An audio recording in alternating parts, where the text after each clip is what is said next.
오늘 설교를 준비하면서 이런 생각이 들었습니다. 연애는 이상이지만 결혼은 현실이다. 제 생각에 뇌리께서 이거 내가 창조적인가 했더니 인터넷을 쳐보니까 얼마나 많은 글들이 많은지 제 생각인 줄 알았는데, 그래서 혹시나 해서 인터넷을 쳤더니 연애는 이상이고 결혼은 현실이라는 말이 많이 올라와 있었습니다. 어제 금천구 공직자윤리위원회가 있어서 구청을 다녀왔습니다. 서울 남부지방법원 판사와 그리고 구의회 의장, 그리고 국장 1분, 그리고 민간인 2분, 이렇게 해서 5명으로 구성이 되는데, 민간인은 구청장님이 추천을 해줘서 지명이 되고, 그 중에 제가 포함이 되어서 지난 4년 동안 제가 섬기게 되었습니다. 감사하지요. 저를 많은 목사님 가운데, 또 꼭 목사님이 아니라도 되는데 저를 또 지명해 주셨으니까 참 감사한 일이죠. 함께 하던 분이 구의원, 그 전에 구의원이었는데 이번에 새롭게 구의원이 되면서 빠져나가게 되고 새로운 민간인 한 분이 저 말고 더 들어오게 되었어요. 그분은 2015년까지 문일고등학교 교장 선생님이셨던 신경실 선생님이셨습니다. 그분을 처음 뵙게 되었는데, 그분은 문일고등학교에서 첫 타이틀을 많이 가지고 계셨어요. 첫 여성 담임 선생님, 첫 여성 고3 선생님, 첫 여성 교감 선생님, 첫 여성 교장 선생님을 역임을 하셨더라고요. 그분 참 또 감사한 것은 그분이 지금은 이제 은퇴를 하시고 예수전도단이라고 아시죠? 그 예수전도단의 간사 일을 아주 열심히 하고 계시는 참 독실한 크리스찬이었습니다. 구의회 의장이라는 분, 그리고 구의회 구의원이 10분이 있거든요. 10분이 있는데, 이분은 발로 뛰는 구의원이라는 별명을 가지고 계신 류명기 의원님이었습니다. 처음 뵀습니다. 이분은 금천구 최초로 보스턴 마라톤 대회에 완주를 하신 분이라고 그래요. 보스턴 마라톤 대회는 여러분 잘 아시는 대로 세계적인 마라톤 대회입니다. 근데 여기에는 아무나 참여하는 것이 아니라 세계가 인정하는 대회에 3시간대, 즉 2시간 59분 59초까지 기록을 가지고 있는 사람이 추천을 해서 나갈 수 있는 거죠. 자기 돈을 내고 국가대표가 아니니까. 근데 우리나라에 그런 대회가 2대회가 있는데 그 2대회 가운데 2시간대 기록을 가지고 있는 거예요. 3시간 가깝긴 하지만. 그래서 참여를 했다는 거예요. 이분은 어릴 때부터 달리는 은사를 가지고 태어나셨는데, 어릴 때 그 들판을 달리면 어떤 생각이 들었냐면 막 그 영화 같아요. 자기는 날 것 같았대요. 얼마나 달리는 거 좋아하는지. 그런데 이분이 달릴 수 있었던 가장 큰 동기는 있었다고 합니다. 그것은 자기가 어릴 때 다리에 장애를 갖게 되신 어머니 때문이라는 거예요. 그러니까 할머니가 외할머니겠죠. 외할머니가 이 어머니를 업고 있을 때 어떻게 떨어뜨렸는데 그때 이제 다리를 당하게 돼요. 그러니까 어머니가 이 다리를 이렇게 다니시는 거예요. 그런 어머니. 근데 학교에 운동을 하는데 자기는 혼자 달리면 1등인데 이게 부모님하고 달리는데 아빠는 안 하고 항상 엄마가 오더래요. 좋았겠어요? 싫었겠어요? 싫었죠. 근데 그런 어머니가 있었는데, 그래서 자기는 그 달리기가 좋고 하고, 자기가 더 잘했는데 그 자기보다 못한 친구가 국가대표가 되고 그럴 정도로 이렇게 잘 은사가 있었대요. 우리나라에서 마라톤을 달릴 때 한 번은 반환점을 돌 때 자기의 기록이 1시간 30분이었대요. 1시간 30분이면 후반도 1시간 30, 아무리 잘 뛰어도 3시간이 오버되잖아요. 적어도 3시간 안에 들어오기 위해서는 1시간 20분을 반환점을 돌아야 된대요. 근데 1시간 30분에 돌았다는 거예요. 근데 그때의 마라톤 기록이 어떻게 나왔냐면 2시간 57분이 나온 거예요. 후반을 뛰면 더 체력이 떨어질 거 아니에요. 근데 2시간 57분이 나왔대요. 그 이유가 뭐냐? 평생 달리지 못했던 엄마를 생각하고 그 엄마의 목까지 내가 달리겠다 라는 생각을 가지고 달렸다는 거예요. 그러니까 달렸던 이유와 동기가 뭐냐면 어머니 때문이라는 거예요. 참 감동적인 이야기였습니다. 연애는 이상이고 결혼은 현실이라는 말.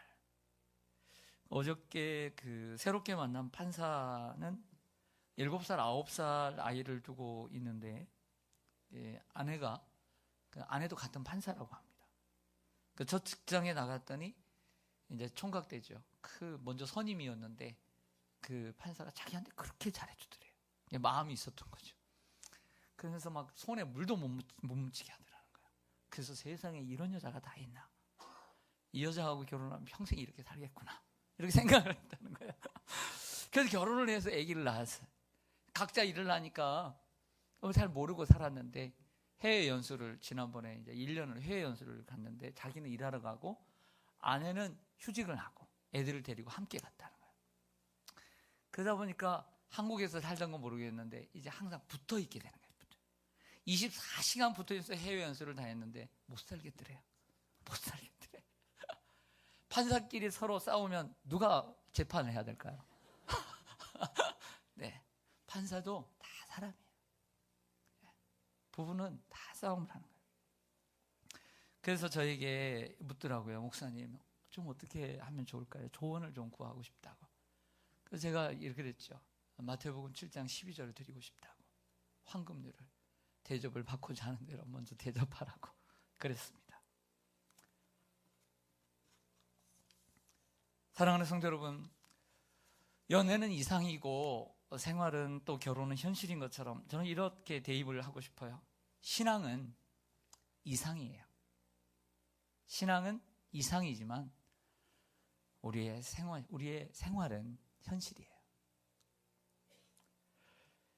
어려운 신학을 하고 하나님께 연단을 받은 저 같은 목사나 우리 전도사님들이 계시고, 우리 귀한 하나님의 연단과 훈련을 받은 우리 장로님이 계시고, 안수 집사님이 계시고, 우리 기도를 많이 하시는 권사님이 계시고, 귀한 집사님들이 계시고, 귀한 우리 믿음의 청년들이 있지만, 교회가 언제나 천국일 것 같습니까? 교회가 언제나 천국일 것 같습니까? 그렇지 않습니다. 신앙은 이상이지만 생활은 현실입니다. 사도 바울은 교회 생활이라고 하는 이러한 현실 앞에 로마의 감옥에서 골로새 교회 성도들에게 편지를 씁니다. 이게 골로새서입니다. 2000년 전에 초대교회도 역시 신앙은 이상이었고 현실은 생활은 현실이었습니다. 신앙 생활은, 교회 생활은 현실이었습니다. 그러면서 오늘 말씀을 보면 그러한 현실 앞에서 늘 우리가 입어야 될 두 가지 옷을 말을 하고 있다라고 생각이 듭니다. 첫째는 그 현실 앞에서 사랑의 옷을 입어라. 따라하겠습니다. 사랑의 옷.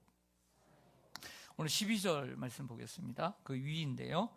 골로새서 3장 12절을 보면, 그러므로 너희는 하나님이 택하사 거룩하고 사랑받는 자처럼 긍휼과 자비와 겸손과 온유와 오래 참음을 옷 입고 누가 누구에게 무엇이 있거든 불만이 있거든 서로 용납하고 피차 용서하되 주께서 너희를 뭐하신 것처럼 너희도 용서하고 이 모든 것 위에 무엇을 다하라. 이는 온전하게 매는 무엇이다. 설명을 좀 드릴게요. 저를 보십시오. 자, 우리는 누구냐는 거죠. 우리는 하나님이 택하신 사람이에요. 택하신. 전에 하나 만에 하나 택하신 사람인 줄로 믿습니다. 그리고 우리를 거룩하게 하셨어요. 어떻게 거룩하게 하셨어요? 예수 그리스도의 보배로운 피로써 거룩하게 한 보배로운 존재들이에요. 그리고 우리는 누구예요? 사랑받는 자들이에요. 누구예요? 하나님의 사랑받는 자들이에요. 기억하며 살라는 거예요. 세상 사람들처럼 살지 말고 우리가 하나님이 택하시고 거룩하게 하시고 우리를 정말 하나님의 사랑받는 자처럼 살아라는 거예요. 세상 사람들 똑같이 살지 말고 이것을 기억하라는 것입니다. 우리가 누구냐는 것입니다. 군인은 군복을 입을 때 자신이 군인인 걸 알고 신부는 드레스를 입을 때 자신이 신부인 걸 압니다.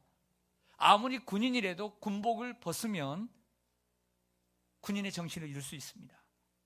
군복을 입고 다니면 군인처럼 행동을 하려 하고 드레스를 입으면 멋진 예쁜 신부처럼 행동을 하려고 합니다. 우리는 그리스도인의 옷을 입어야 합니다. 그리스도인의 옷은 재질이 있습니다. 우리가 이 양복도 재질이 있습니다. 이게 면으로 되어 있는지 뭐로 돼 있는지 이거 몇 퍼센트를 봅니다. 그런 것처럼 사랑의 옷도 그리스도인의 옷도 재질이 있습니다. 이렇게 얘기합니다. 긍휼이라고 하는 재질이 있고 자비라는 재질, 그리고 겸손, 온유, 오래 참음이라는 재질로 만들어진 것이 뭐냐면 바로 사랑의 옷이다라는 거예요. 너그러운 마음과 평온한 마음을 유지하고 높은 자리가 아니어도 만족하고 자제하는 힘을 가져야 한다라고 말씀을 합니다. 신앙생활은 현실입니다. 현실이에요. 그러다 보니 살다 보면 또 교회 생활을 하다 보면 신앙생활을 하다 보면 뭐가 생기냐면 초대교회도 똑같아요. 13절에 얘기합니다. 불만이 생기는 거예요. 불만. 뭐가 생긴다? 불만 생겨요. 불만. 여러분들 너무 좋아서 이번 주에도 결혼이 있는데 우리 집사님 자녀가 결혼이 있는데 결혼 너무 좋죠. 너무 좋죠. 살아보세요. 살아보세요. 이상이죠. 내가 생각한 건 이상이에요. 결혼 생활은 현실이에요. 이처럼 아름다운 성도들이 모여서 교회를 이루고 삽니다. 천사들처럼 모이면 아무 문제가 없을 것 같아요? 그렇게 생각하는 사람 하나도 없죠. 교회 생활은 현실이에요. 현실. 불만이라는 것이 생깁니다. 이 불만은 뭐냐? 제가 이렇게 정의합니다. 기분이 상하는 것. 이것이 불만이에요. 기분이 상해요. 마음이 상해요. 그 불만이 생깁니다. 서운한 마음이 들고 나는 이렇게 열심히 하는데 인정하기는커녕 나무라고, 그러면 불만이 생기는 거예요. 오늘 그러나 13절이 이렇게 얘기합니다. 누가 누구에게 불만이 있거든 서로 용납하고 피차 용서하라. 불만이 있어도 서로 용납하고 이해해주고 그리고 용서하라. 말씀하시면서 주께서 너희를 용서하신 것 같이 너희도 용서하라. 용서가 안 될 것이다. 하지만 이 생각 한번 해봐라. 예수 그리스도께서 너희를 어떻게 용서하셨느냐? 용서할 수 없는 상황 가운데 용서하지 않았느냐? 예수 그리스도의 그 크신 희생으로 너희를 용서하지 않았느냐? 그것 생각하고 용서해라. 누가복음 18장에 정말 그 달란트와 그 데나리온 비유가 아닐지라도 우리가 그 예수 그리스도의 사랑을 생각하라는 것입니다. 그리고 이 모든 것 위에 사랑을 다하라. 이는 온전하게 매는 띠니라. 띠라는 게 무엇입니까? 하나가 되게 하는 거죠. 이 공동체를 하나가 되게 하는 것, 사랑밖에 없어요. 서로 사랑으로 용납하고 용서해 주시기를 바랍니다. 주님이 우리를 용서하신 것 같이 서로 용서하시기를 바랍니다. 그리고 항상 사랑의 옷을 입고 사는 여러분 되시기를 주님의 이름으로 축원합니다. 무슨 옷을 입자? 사랑의 옷을 입자. 벗어놓고 다니지 말고요. 사랑의 옷을 입으라. 이 말은 꼭 이처럼 우리의 옷을 입는 것처럼 외적인 옷을 얘기하는 것이 아니에요. 외적인 옷을 얘기하는 게 아니에요. 외적인 옷을 얘기하는 것이 아니라 우리의 마음의 옷을 얘기하는 거예요. 마음속에 상대방을 향한 사랑이 식지 않도록 하라. 따라하겠습니다. 마음속에 상대방을 향한 사랑이, 애정이, 긍휼이, 자비가, 용서가, 사랑이 식지 않도록 하라. 이게 무슨 옷이다? 사랑의 옷이에요. 겉의 옷이 아니에요. 마음속에 형제와 자매를 향한, 성도들을 향한, 이 부족한 목사를 향한, 우리 사랑하는 성도들을 향한 그 사랑이 식지 않도록 하라. 서로를 향한. 할렐루야. 이게 사랑의 옷인 줄로 믿습니다. 사도 바울이 얘기하는 두 번째 옷을 입어야 합니다. 역시 골로새 교회도 현실입니다. 아무리 아름다운 성도들이, 초대교회 성도들이 모였어도 현실은 현실이에요. 사람이 모인 곳은 부족한 사람들이니까. 두 번째 옷을 입으라고 얘기합니다. 그건 감사의 옷입니다. 신앙은 이상이고 교회 생활은 현실입니다. 사람은 어떤 일로 또 혹은 어떤 사람과 갈등을 빚기도 하고 부딪힐 수 있습니다. 또한 우리는 어떤 상황에 봉착할지 모릅니다.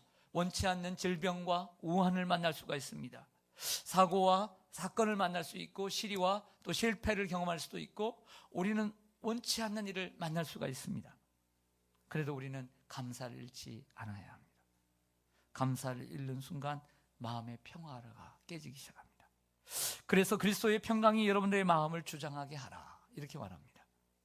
그러기 위해서 필요한 것은 무엇인가? 감사입니다. 마음속에 감사가 도둑질을 당하면, 감사가 빠져나가게 되면 우리의 마음의 평화를 잃어버리게 돼요. 감사를 잃어버리면 평화를 잃어버리게 돼요. 불안해요. 어떤 일이 있어도 감사를 잃지 않는다면 평화가 있을 줄로 믿습니다. 부부간에도 때로는 싸우고 때로는 불만이 있고 그래도요, 그 가정 가장 소중한 것은 감사예요. 그래서 남편은 아내에 대한 감사를 잃지 말아야 돼요. 젊은 날에 나를 후원해주고 젊은 날에 그 젊음을 바쳐서 나를 도와주고 그런 아내를 잃지 말아요. 감사를 잃지 말아요. 그리고 나를 위해서, 우리 가정을 위해서 평생을 수고하는 그 남편의 수고에 감사해야 돼요. 나이가 들어도, 힘이 없어도. 부부간에도 감사를 잃지 않을 때에 바로 그리스도의 평화가 그 가정에 깃들 줄로 믿습니다. 성도 간에도 우리가 서로 감사를 잃지 않는다면 그리스도의 평화가 교회에 가득하게 될 줄로 믿습니다.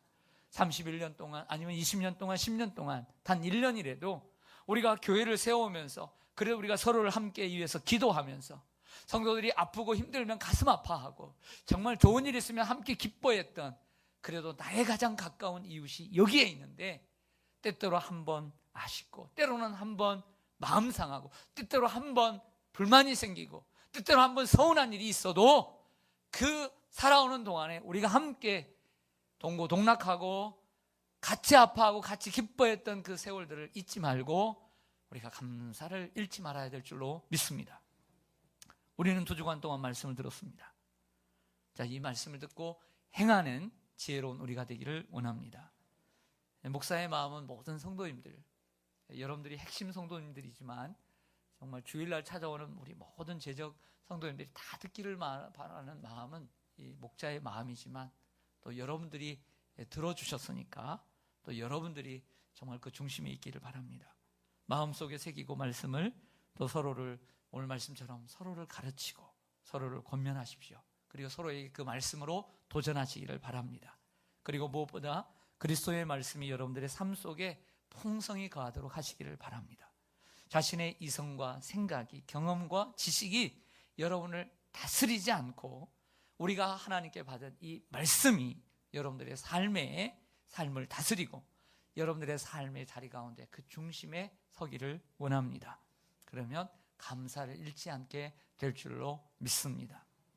저는 바라기는 우리 이 교회라고 하는, 어떻게 보면 평면적으로는 지하부터 여기에 4층, 저기서부터 1층부터 5층까지, 옥상까지 평면으로 되어 있습니다. 어쩌면 때로는 입체적이라고 할 수 있죠. 어쩌면 4차원으로 되어 있는 우리 교회 가운데 바라기는 정말 우리 교회 가운데 곳곳에 이러한 사랑과 감사의 물줄기가, 사랑과 감사의 강이 흐르기를 소망합니다.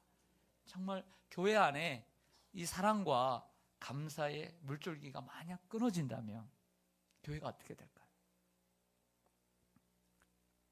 그리고 부탁드리는 것은 마지막으로 2주 동안 주님이 여러분들에게 멋진 옷을 제단해 주셨어요. 그것은 영혼을 사랑하고 정말 불신자들 사랑하고 가족을 사랑하고 사랑하라는 사랑의 옷을, 멋진 양장을 여러분들에게 제단해 주신 줄로 믿습니다. 그리고 어떠한 상황 가운데서도, 자녀의 문제, 생활의 문제, 건강의 문제, 우리의 삶의 모든 문제 가운데서도, 또 교회 생활 가운데서도 늘 알곡이 될 수 있도록 감사의 옷을 멋지게 양복을 만들어 주신 줄로 믿습니다. 그리고 바라는 것은 여러분들이 우리 교회 안에서 아이들도, 그리고 우리 어르신까지 다 교회를 활보하실 때 다른 옷 입지 말고 사랑과 감사의 옷을 입고 이렇게 활보하시기를 주님의 이름으로 간절히 축원합니다. 기도하겠습니다.